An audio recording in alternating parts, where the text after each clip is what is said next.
Hello friends, എല്ലാവർക്കും ഈ football ചാനലിലേക്ക് വീണ്ടും സ്വാഗതം. 8 ഗോളടിച്ച് കേരള ബ്ലാസ്റ്റേഴ്സ് മുംബൈ സിറ്റിയെ തരിപ്പണമാക്കി. ഡ്യൂറൻ കപ്പിൽ ഇന്ന് മുംബൈ സിറ്റിയെ നേരിട്ട കേരള ബ്ലാസ്റ്റേഴ്സിന് വമ്പൻ വിജയം. മറുപടിയില്ലാത്ത 8 ഗോളുകൾക്കാണ് കേരള ബ്ലാസ്റ്റേഴ്സ് വിജയിച്ചത്. ഹാട്രിക്കുമായി പെപ്രയും നോഹയും ഇന്ന് ബ്ലാസ്റ്റേഴ്സിന്റെ ഹീറോയായി മാറി. പരിശീലകൻ മൈക്കിളിന്റെ കീഴിൽ ബ്ലാസ്റ്റേഴ്സിന്റെ ആദ്യ മത്സരമാണിന്ന്. മുംബൈ സിറ്റിയുടെ റിസർവ് ടീമാണ് ഡ്യൂറൻ കപ്പിൽ ഇന്ന് കളിച്ചത്.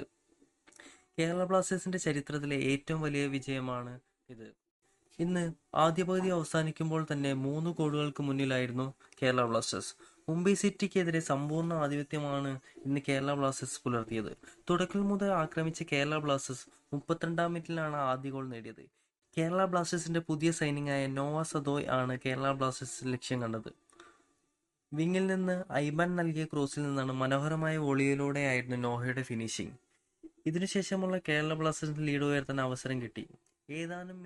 40-ാം മിനിറ്റിൽ കേരള ബ്ലാസ്റ്റേഴ്സിന്റെ ക്വാമി പെപ്രയിലൂടെ ലീഡ് ഇരട്ടിയാക്കി.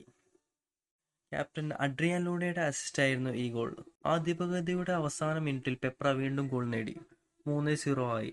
ലൂണയുടെ ഹെഡിൽ നിന്നും റീബൗണ്ടിലൂടെയായിരുന്നു പെപ്രയുടെ രണ്ടാം ഗോൾ. രണ്ടാം പകുതിയുടെ ഈ പ്രകടനം ബ്ലാസ്റ്റേഴ്സ് തുടർന്നു. 50-ാം മിനിറ്റിൽ നോഹയുടെ ഹെഡറിലൂടെ ബ്ലാസ്റ്റേഴ്സിന്റെ 4-ാം ഗോൾ നേടി. ഐമാൻ നൽകിയ ക്രോസിൽ നിന്നായിരുന്നു നോവയുടെ ഗോൾ. 53-ാം മിനിറ്റിൽ പെപ്ര ഹാട്രിക് കൂടെ നേടിയതോടെ ബ്ലാസ്റ്റേഴ്സിന് 5-0 മുന്നിലെത്തി.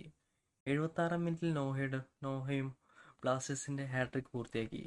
അവസാനം ഇഷാൻ പണ്ഡിത വന്ന് 2 ഗോളുകൾ കൂടെ അടിച്ചതോടെ 8-0 ആയി.